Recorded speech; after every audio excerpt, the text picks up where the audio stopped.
Warning: this video is intended to explain my personal opinions, feelings, and exaggerations towards the game. It explains points to solely express how I feel. The title is inspired by the Ackman series, Why is Blank So Awesome, and isn't to copy his idea, but uses it in a transformative manner. This video is to simply inform and explain what makes the following game awesome and why it deserves to be appreciated more. Without further ado, let's start the video. One game. Several hours. Considered by many the perfect way to bring the past into the present.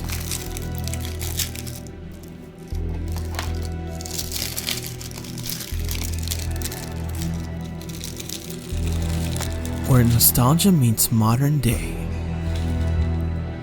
And that game is Sonic Generations. Ever since I first heard about Sonic Generations, I knew I wanted to play that game all day. I remember back in 2017 when a friend of mine bought the game for me as a birthday present, and from that moment on, I couldn't put the game down. Every single day after school, or after I got my chores done, I would play Sonic Generations non-stop, replaying all the zones and acts, getting as many achievements as I possibly could, and occasionally collecting red star rings. There is no bit of boredom in this game. I would speed through Green Hill or City Escape frequently, challenging myself in many ways throughout my time playing it. I played it more often than other games such as Halo and even Minecraft, games I play almost religiously. So, what exactly makes this game so awesome? Well, today, you're gonna find out in this video. We'll be doing a deep dive into everything that the game brings, what the content offers, and how it pays homage to the past. Let's get started.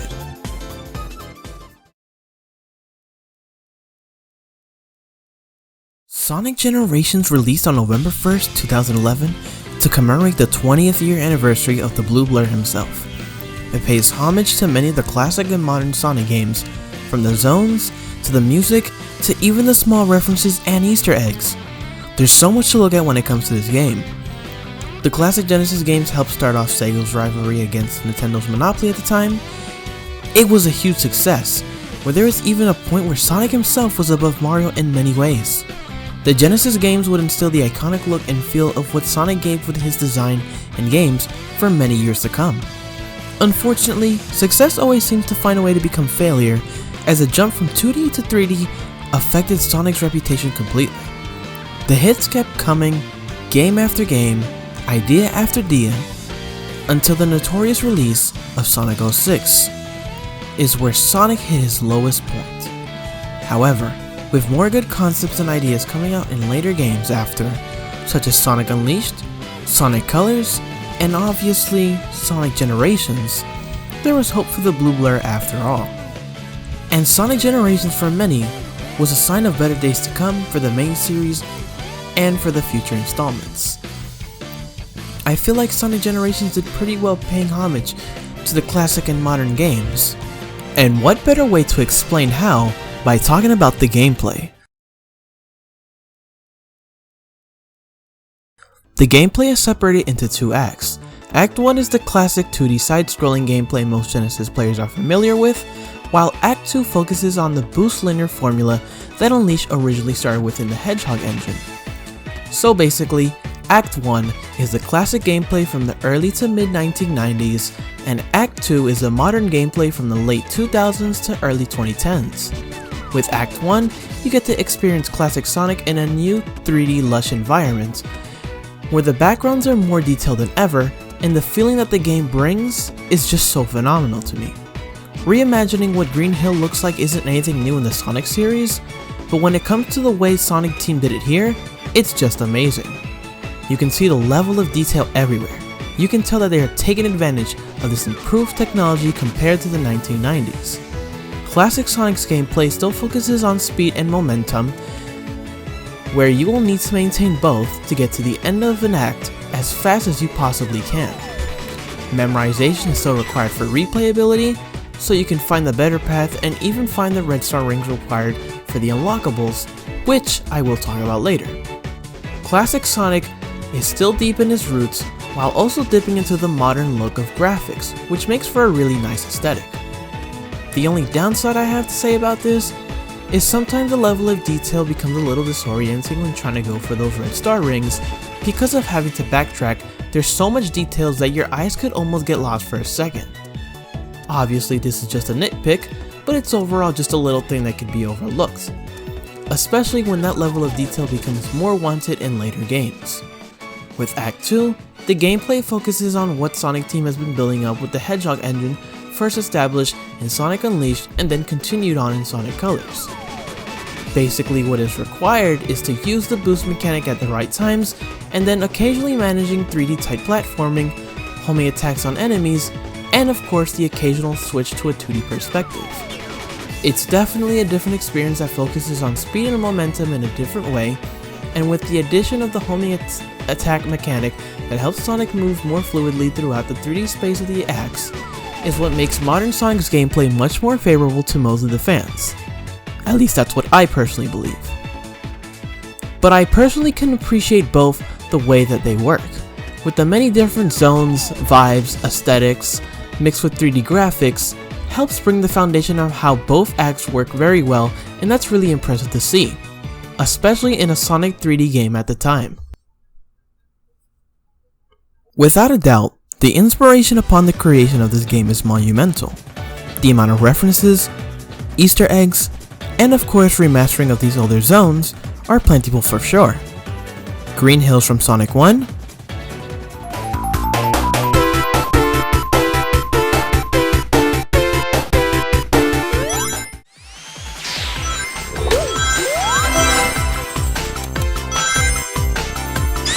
Chemical Plant from Sonic 2,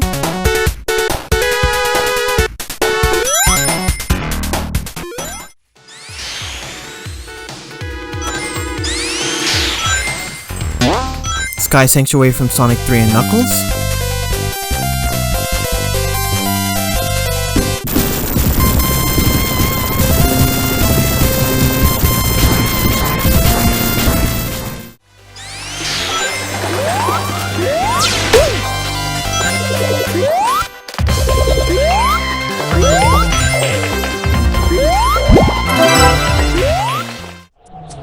Speed Highway from Sonic Adventure,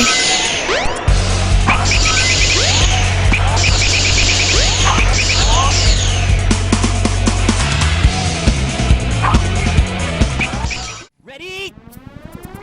Go!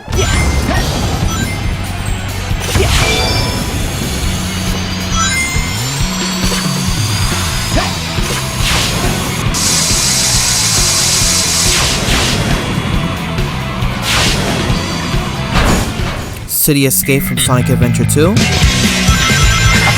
all units. Suspect seen heading south. Block all major roads and capture the suspect.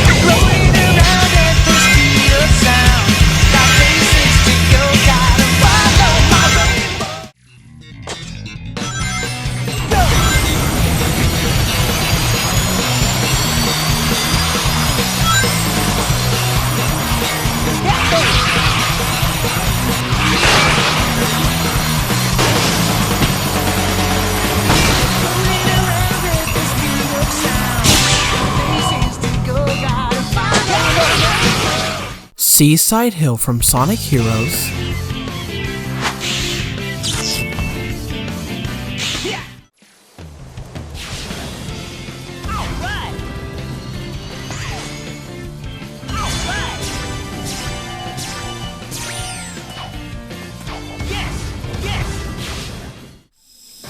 Crisis City from Sonic 06, The whole city's on fire! Yes!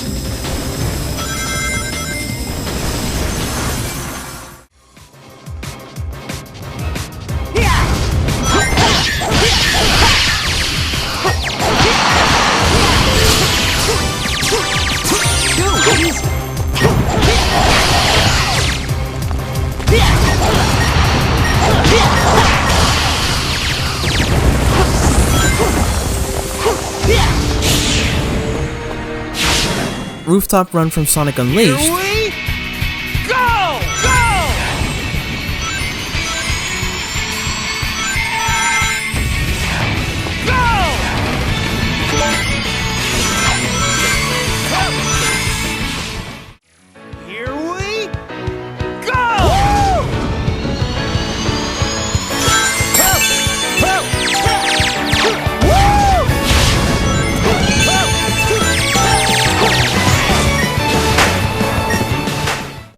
and Planet Whisk from Sonic Colors.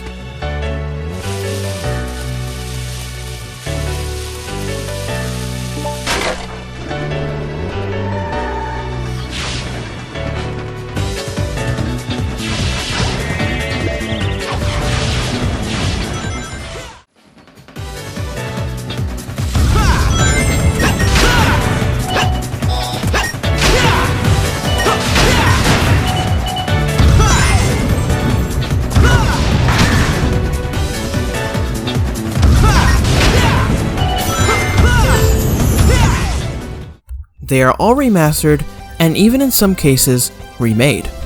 They bring a popular level from each of the 8 games mentioned and put it into the classic and modern perspectives of Sonic himself. It's all really well made and brings up the vibrant world of what Sonic is. Even the trick jump Sonic performs after hitting a trick jump panel has poses from Sonic Adventure 1's artwork. It's such a cool way of celebrating Sonic's 20th anniversary as a character and a game series in its own. Generations doesn't hesitate to bring in Crisis City from the notorious Sonic 06 game, but rather remakes the way it looks, works, and feels is what makes this celebration of the history so good. It brings back certain levels that needed it, and puts it all in a fun and addicting formula. Sonic music and Sonic games always slap. Like, there is no argument about this, it's just a fact now. So what could possibly be better than bringing back popular stages that everyone wanted to play again? Bringing back the music from them and even creating remixes for them. There are just so many to go over, and during 2017, I would listen to these remixes all the time. My favorite has got to be the one from the Challenge Act in Green Hill for Modern Sonic when you're racing against Tails in his Tornado, and the remix for Super Sonic Racing plays.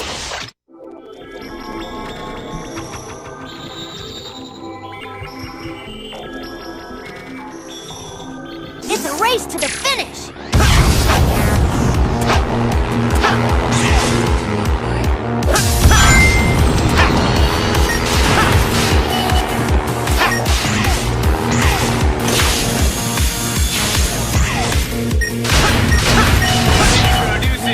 SEGA Saturn.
It's just so cool the way they remix the song. I love it a lot, and it brings a whole different vibe and a whole different feeling compared to what the original song was in Sonic R. It's almost like you couldn't tell that this remix was inspired from the original. They're so different. There's also these cool remixes specifically for the classic and modern acts of Sonic, and it's just so awesome to hear the different instruments, tempo, and even honestly the sounds of the melody clash together to fit the specific speeds of the classic and modern acts. Especially the fact that all these songs can be used in your YouTube videos without the risk of a copyright claim makes these songs so much more appealing to use as background music. They are all bangers, have personality, and just are one of the best aspects of the game. Now, when it comes to the story of Sonic games, it isn't necessarily the best. I can also say the same for Generations. Just like with most Sonic games, the story doesn't generally make any sense, it has a lot of plot holes, and brings up more questions than answers. It starts off with classic Sonic going through Green Hill and seeing this gigantic looking creature, which based on the clock-like thing it has, does something with time. Meanwhile, While modern Sonic celebrates his 20th birthday with his friends, the time creature appears and takes all his friends into what seems like portals of specific time periods.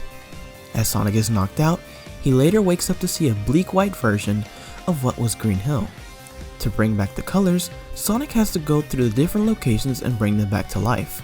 As he slowly starts to bring the areas back to life, Sonic finds out that his classic version is also here, which both modern and classic tales explain that it has something to do with time, and the Chaos Emeralds are pretty much required to continue on to activate the portal at the end. Then they find out that the beast is called the Time Eater, and that both Eggmen, Eggmen, are working together to defeat both Sonics for the final time with the creature they found. Both Sonics attempt to fight, get knocked down, and then they turn super, yada yada. Pretty basic stuff overall in Sonic games. But it brings up some questions, like how did Eggman just find this anomaly of the Time Eater in his lab? What exactly was his plan after destroying all of time? And why was literally every character in the series, including Shadow, Silver, and Blaze, just standing there when both Sonics got squished? Like, seriously? You're not gonna do anything, guys? Anyways, the story was just something to have alongside the gameplay. It wasn't the main focus, and it certainly wasn't the most important part either. Although there could have been a better way to write the story, I don't really mind it, to be honest. It has a good concept, brings back many favorite characters, and just gets me pumped for the next levels. Especially when I did my first playthrough. And if we just put the paradox idea into it, we could just basically say the story never happened. I'm just gonna put the rival battles and boss battles together just for the sake of the video's length. The first boss / battle you deal with is the Metal Sonic rival battle. This is actually in reference to the rival battle of the 1993 game Sonic CD, which first came out on SEGA CD. It's really cool to see Stardust Speedway recreated, and it's pretty easy too. A few things are the same as the original, where Metal Sonic boosts and attacks you while racing him, but there are a few new additions like him throwing hazards at you, charging up an electrical lightning attack, and a more powerful boost attack. Eggman isn't present this time, so it's just you and Metal Sonic duking it out. Basically, you have to dodge Metal Sonic's attack by jumping over them and spin dashing past the hazards that he throws towards you, and waiting for him to short circuit so you can hit him. Also, a few things to know. If you get the chance, you can actually hit Metal Sonic while he charges it up that lightning attack when it's in its first phase, but obviously, if you try to hit him in his second phase, you will get damaged. Once you beat him, you'll see a really cool cutscene of classic Sonic kicking Metal up in the air and him exploding. Pretty cool. It's an overall easy boss, and I like how even in the beginning cutscene of the rival battle, it shows that if you can time it well enough, you can actually hit Metal Sonic during his simple charge attack, but it's really hard to do. The next boss is the Death Egg Robot, which brings a new twist on the Sonic 2 final boss. Instead of just hitting the robot constantly until the parts all break off, there are a few additional twists. The retractable arms now attack you with its homing attack, and yes, the robot still attempts to squish you. There are two parts to this boss battle, and the first part is dodging these attacks and hitting the Death Egg Robot in the rear. Yes, classic Sonic is literally hitting giant Eggman robot's butt, and the second one is where you have to make the robot hit the bombs that you activate with these blue buttons. Successfully doing this will cause a robot to stagger, allowing classic Sonic to hit the head of it, and doing this twice will defeat it. During my first playthrough of it, it was so annoying because I was acting so dumb and I couldn't seem to figure it out at first, but once you understand, it's not that hard. Classic Sonic's controls felt a little slippery, so managing to get these bombs activated in time for the arm to hit them was a little difficult. But overall, a fairly easy boss that takes time to fully understand, and I enjoyed it for the most part. The next battle is a battle with Shadow, the ultimate life form. Instead of just using homing attacks like in Sonic Adventure 2, there is a power orb that you and Shadow race towards to try and get first. You have to get this orb twice to charge up the special attack, which if Shadow gets, he'll throw Chaos Spears at you and throw a really easy to dodge Chaos Control attack. But if you get it, Sonic has to hit enough asteroids to slow Shadow down, to use the boost ability to literally knock the rings out of him. If you hit all the asteroids and have enough boost left, you can attack Shadow directly and take all his rings out, which defeats Shadow using the no rings rule. It's a pretty cool concept, and it's a really fun rival battle to replay. Especially if you put the song Live and Learn while playing it, it just fits so well. It'll take time to beat Shadow, but with enough practice, you can beat Shadow fairly quickly. The next boss battle is Perfect Chaos, the battle recreated from Sonic Adventure 1. Instead of just dodging Perfect Chaos attacks with Super Sonic, it's just normal modern Sonic boosting through the water, jumping on platforms, and dodging the water tornadoes and also the water projectiles Perfect Chaos sends towards you. There are 2 phases, just like the original fight, but the second phase is spiced up a little this time. You have to jump on platforms and move as quickly as possible before they fall to the water while dodging more projectiles and hitting Perfect Chaos a final time. I found this one fairly hard to do, mainly because I didn't have enough boost to use through the water running parts, so I would die a lot. The platforming part was pretty difficult too, but was a lot quicker to do after multiple tries. Overall, the boss isn't too bad, but it's not the best. It's also a shame we can't go back into this boss battle and use Super Sonic after equipping the Super Sonic skill to recreate the original battle without using mods on PC. It would have been a really cool addition.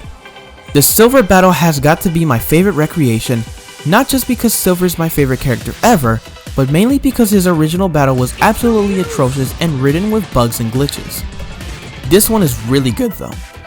Instead of fighting Silver and Soliana, collecting coins, and using homing attacks to inflict damage, and inevitably falling under his glitchy telekinesis grab, you're running towards him and using homing attacks to hit cars back in him, using the boost to catch up with him when he attempts to attack you with a bunch of cars stacked like a heap of metal, dodging his telekinesis projectiles, and of course, the final part, Meteor Smash, where a giant ball of junk rolls behind you, where you have to also dodge whatever junk he tries to throw on top of you. This battle has always kept me on my toes, and I love that a lot. It's honestly one of the coolest recreations of a rival slash boss battle ever in the Sonic franchise, and to me, personally has a lot of replayability. It definitely helped improve the original boss battle from 06, and that's mad respect. The final boss battle before the final boss battle, if that makes any sense, is the Egg Dragoon from Sonic Unleashed. Instead of running around a platform and using quick time attacks to defeat the boss as a werehog, you're running on rails, dodging as many different types of attacks, and then going down in the air to deliver the final attacks. It's overall a pretty lengthy boss battle, and it surely takes time to get a grip on it. It's not my favorite boss battle, but it isn't bad at all. I'm not mad at how they recreated the battle. It's pretty fun overall, pretty challenging, the pace changes up every once in a while. It's a pretty good final boss before the final boss. Alright, the final boss battle, the Time Eater. Like most people, I hate this boss a lot. It's the longest out of all of them, and the most annoying to figure out. Basically, you control both Sonics in super form, fighting both Eggman and the Time Eater. You dodge attacks by switching perspectives, which is really jarring and disorienting. You boost and collect rings to stay in super form, and use homing attacks to defeat the Time Eater. This boss would be so much better if the perspectives were in 2 phases, because doing them at the same time is just way too much. Also, there's the constant berating of Sonic friends telling me to switch with the Y button like 400 times, and constantly reminding me that it's a homing attack, or a warping arm attack. Like, I get it guys, it's coming straight for us. There's also not much of an explanation or tutorial on how to actually beat this thing, which is why it took like half an hour for me to beat this boss during my first playthrough of this game. 30 minutes. It's pretty disappointing of a final boss, but nevertheless, once you get the hang of it, you'll be able to ace this boss. It's just really confusing and annoying at first.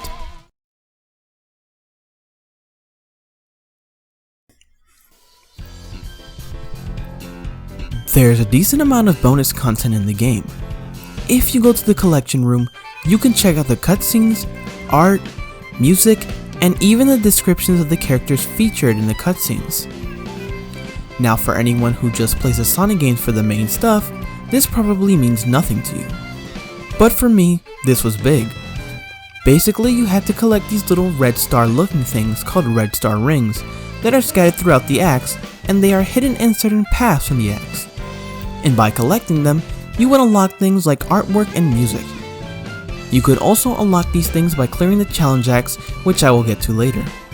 When you restore the acts, you go through in the main game, you get the descriptions of the characters, and even 3D models that you can see of them. Pretty cool to see.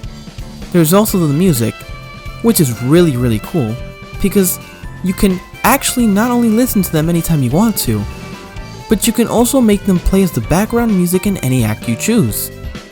Like, that's probably the coolest part of it all, and I'm really impressed by it. You're saying that I can play my favorite songs in Green Hill, or Sea Escape, or even Rooftop Run?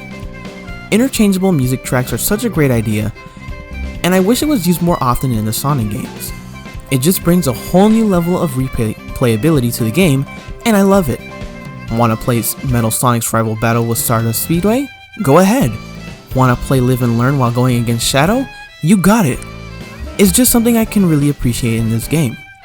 The artwork is honestly something to save the best for last, and it's just really cool. If you can collect them all, you can see all the designs and concept art that they had going for Sonic from the classic to the modern version of him. You can also see ideas for the reimagined stages like Green Hill, Chemical Plant, Seaside Hill, the list goes on. They even show concepts of moves that Sonic would use later in Sonic Heroes, and even designs that for the badniks that we see throughout the acts. It's really refreshing to just take a break and move straight to the collection room to see all the art while the console ring sounds of the file select music plays. Just the vibe right there. There's the special skills you can unlock, and kind of like loadouts in other games, you have to pick specific skills to have together and use them in game. Some can give you advantages to traverse through acts quicker and better, like the long spin dash for Classic Sonic, or even the homing attack, which, yes, allows Classic Sonic to use the homing attack skill. There's even some for modern Sonic, like the boost gauge up, which extends the length of your boost, and serial homing, which allows you to use homing attacks even faster and better. I think these are neat additions, and to unlock a good chunk of them, unfortunately, are behind most of the challenge acts, which are fairly difficult to me personally. Don't get me wrong, I like a good challenge. Please, no more vector challenges, please. That took forever to clear, and I don't ever want to go through that again. They are overall pretty fun to try, and some really do challenge you. Another one I hate though, is the classic Sonic Planet Wisp Doppelganger one. Basically, you race an AI version of either classic or modern Sonic, and try to beat your doppelganger by reaching the goalpost first. But I absolutely suck at Planet Wisp, especially with Classic Sonic, and that was so stressful. Like, this felt like Dark Souls difficulty to me. Overall, the bonus content is not too bad, but I wish there was DLC. Wait, actually there is. But unfortunately, it's only in the form of a Sonic Casino pinball game. Nothing really too exciting there. I wish there was more DLC like extra acts or skins for the characters so you can become more than just one of them, but hey, at least there's mods on PC. Now I gotta be honest, some of the coolest parts of Sonic Generations, especially on YouTube, were all the mods and mod showcases. Have you guys ever watched that one guy, Kobanermani456? He used to play a bunch of Sonic Generations mods back in the day, and was one thing he was really well known for. You can find a playlist of all the mod reviews he made on a series he called Mod Mondays, which were about 89, yes, 89 mod reviews available to watch to this day. He doesn't make content anymore, and unfortunately probably won't, but I hope he's living life out there. However, there were also big and small channels alike that also did Sonic Generations mods. My favorite, based on bias, is the Silver Generations mods, but it's just because Silver gets a bit more screen time. There are huge mods out there that are incredibly popular and add actual acts to the game, like Dragon Road from the Sonic Generations Unleashed project, Mystic Cave Zone remade from Sonic 2, and even a Sonic.exe mod, which actually looks cooler than you think. There's even mods to improve the feel of the game, specifically the free camera mod, which I think is a really important thing to have to appreciate all the details in the game. It's also pretty fun to use in the cutscenes. There are countless mods that one day I would love to go over and review, but that would probably be for another time. And that pretty much wraps up all the reasons as to why Sonic Generations is so awesome. Thanks for watching. It took a while to make this video and a lot of overtime to make sure it uploaded correctly. And if you want more videos like this, hit the like button and don't forget to subscribe. I'll see you in the next video. Finish A out.